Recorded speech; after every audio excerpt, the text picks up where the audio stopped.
Welcome to Bridging Success, the podcast where top B2B CEOs and executives share their insights, challenges, and game-changing strategies that drive innovation and business growth. I'm your host, Bo Jakins, founder and CEO of BridgeNet Technology Consultants. Each episode, we spotlight visionary leaders shaping the future, diving into critical decisions, leadership philosophies, and breakthrough moments that have helped propel them to success. On this episode, we're joined by Renee Hastings, President and CEO of Executive Help Now, a virtual assistance service agency. Renee, welcome to the show. Hey, Bo, thank you for having me. I'm glad to be here. That's great. Let's just jump in and get you to share the journey that led you to create Executive Help Now and what you're most proud of in your work so far. Okay, I love sharing our origin story.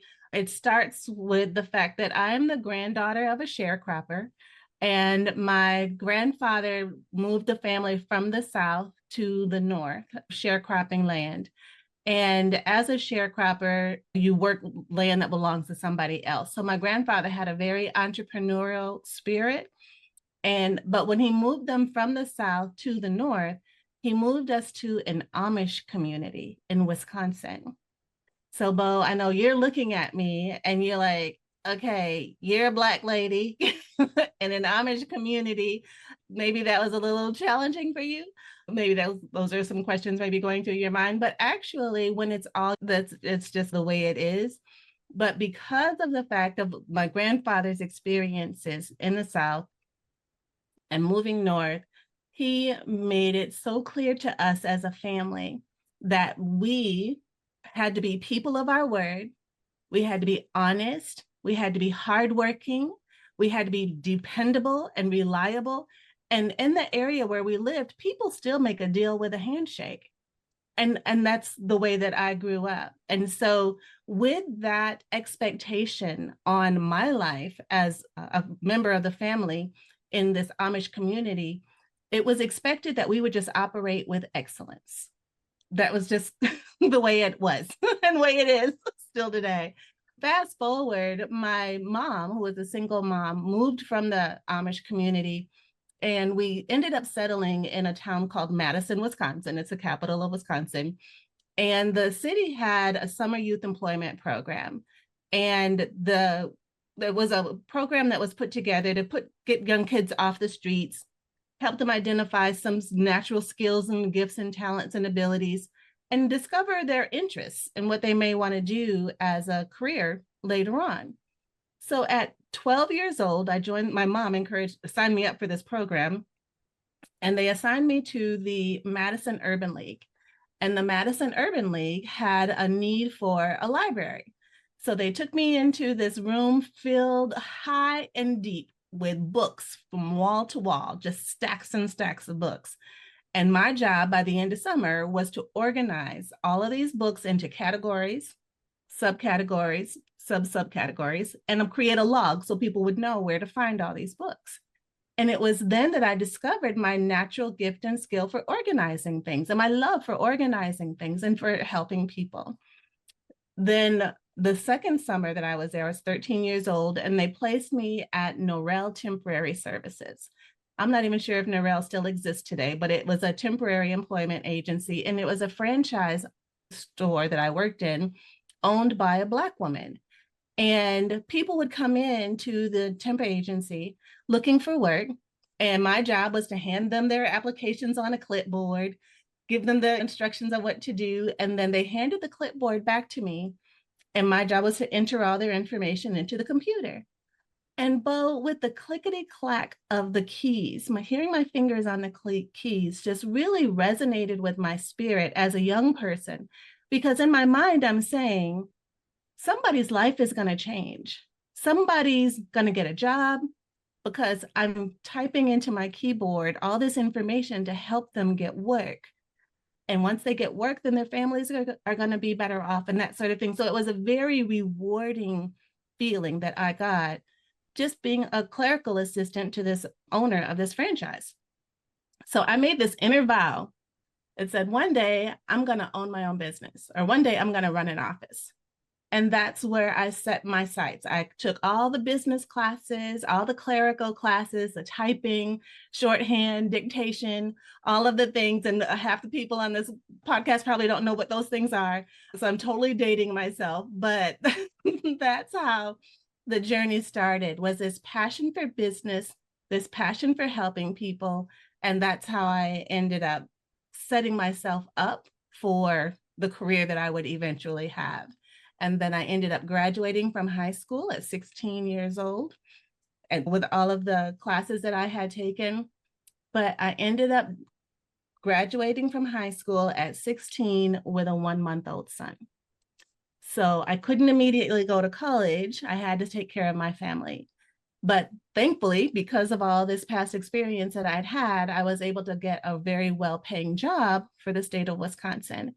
And it's all of these steps in my previous life, I believe, prepared me for entrepreneurship. It prepared me for being a business owner. Even though I really enjoyed the comforts of corporate America, I actually started the business as a side hustle while I still had a full-time day job. But it was all preparation for where we are today. And I'm just very grateful for the experience. And right now, as of almost 3 years ago, I've been 100% full-time in the business. I did end up going to college later as an adult, as a sidebar, but been in the business 100% full-time for almost 3 years now. What a backstory. Starting out with your grandfather in Amish country, and we're here to sprinkle a little bit of technology into things in life and how that's changed your life. I love hearing that. And I don't know if you're familiar with the book 10X is easier than 2X. I have heard of that. And you're like the third person who's mentioned it to me. So I think I really need to get it.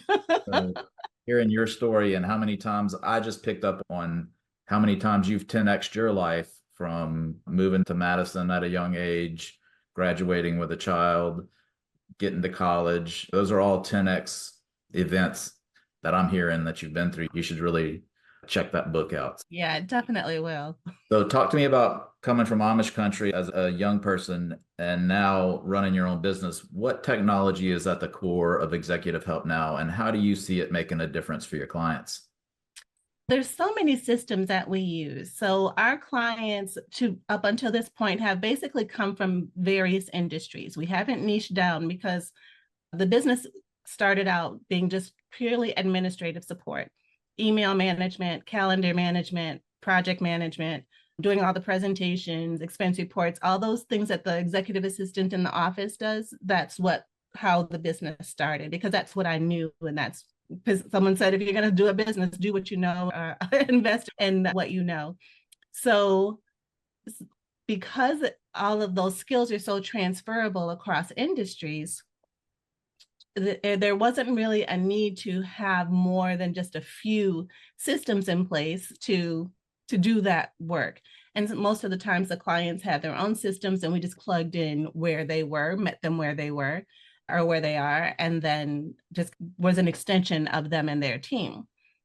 Now that we've evolved a bit, we now do social media management and engagement, as well as remote video podcast production. And so now we have our own systems that we have to use to actually execute on the work that we're doing for new clients coming in, and for those that are in the podcast space and want their own show.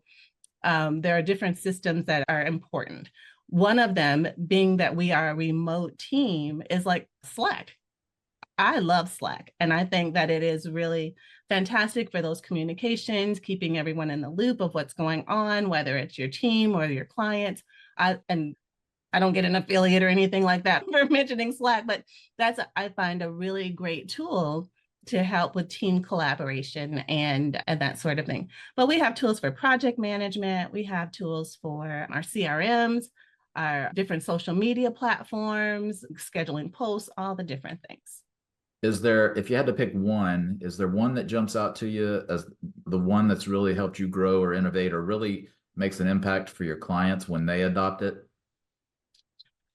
I am going to say, I would say Slack right now, but we're moving to ClickUp. Yeah. So Something new. So ClickUp is new and we're still working through the transition, but eventually I can see how that's going to be a game changer for us. All right, great. So you mentioned that you're changing in the middle of changing platforms, moving from Slack to ClickUp. How do you stay ahead of the curve in your field? And are there any emerging trends that you're particularly excited about? So it's so important for us to stay ahead of the trends because as the space is becoming more and more saturated, it's becoming much more competitive. And so we definitely want to stand out as the virtual assistant service agency of choice. So I believe that with our integration of artificial intelligence in how we actually produce the work has really been a game changer for us and is going to continue to help us respond quicker, more thoroughly with various requests from our clients. Are there any other tools or improvements or new initiatives besides ClickUp that you're currently working on that you think will elevate the services that you offer at Executive Help Now? Well, all the different artificial intelligence tools that are out, it seems like every day there's 10 new ones. But there are certain, like, of course, ChatGPT is getting stronger than ever. And one of the things that just never ceases to amaze me, and it's a conversation that I had on a show before, is that what we have right now in ChatGPT and other Gemini Claudes, or Claudes and Perplexity and all of those, the information we get out of it right now is the worst it'll ever be. Like, and it's just going to get better. What we get, because right now we have to double check and triple check all the things that we get. We can't just ask it something and then just spit it out like it's all facts. We have to verify the facts and Yeah, make sure that it's valid information that we're sharing. But I believe eventually we're not going to have to do that, that it will all be sourced information and that it will all be valid sources that we can rely on even better, quicker in the future. So I'll give you a tool that I just came across that sounds pretty interesting and it might fit into your space. It's called personal.ai. Have you heard of that one? I have not heard of that one. Hold on. So its role is to create a an AI assistant for whoever's using it and become their voice if they want them to, but it doesn't use the large language models. It uses your own personal language models, text messages, emails, and it analyzes those things, keeps it private. They were pretty big on privacy and not allowing your data that you use to train your own personal AI get out there. But it was an interesting concept that I just came across. A friend of mine sent me to it when, being in technology and keeping my ear to the track in the AI space, I come across these things, but I thought that sounds very interesting. Maybe it's something you should check out. Yes, absolutely. 100%. I would love that. Thank you so much for letting me know. But Bo, when they say that your information is safe and it's not going to get out into the language models, is that really true? Do you believe that? Like Already proven. So 100%? here's something else that I just came across is that you can go in and delete your chats, right? You're in Chat GPT and you make a message with it. You can say, oh yeah, don't keep that in my history, delete it. Right? You think it's gone away, it doesn't show up for you anymore. They've proven through research and asking the large language models to go based on our interactions last year and this year, help me explain XYZ. And when the models explain XYZ, it's pulling up conversations that they know they deleted last year that are still out there somewhere in space. See, Yeah. it's never really, and once you put it into a computer, it's out there somewhere for somebody. You got that. Getting back to Executive Help Now, what do you see as the biggest opportunities for growth or transformation in the coming years? I think with the refining of artificial intelligence, I think we are going to be able to produce more in less time, even more so than we already do. And now than we already had, like even when I started the business 10 years ago, and there was no AI that was public to everybody. What used to take hours now takes minutes. And I believe that's just it's going to get faster and more robust. I believe that in terms of innovation coming into the future, what we're going to be focused on is how we can truly harness that and systematize it, monetize it for our clients if necessary, and continue to add value to them because of it. That's great. Hey, Renee, I really appreciate our time together. For the listeners who are inspired by your journey, what's one key takeaway you'd like them to remember about pursuing their own path? I would love for the listeners to know that each one of us is endowed with unique gifts, skills, talents, and abilities.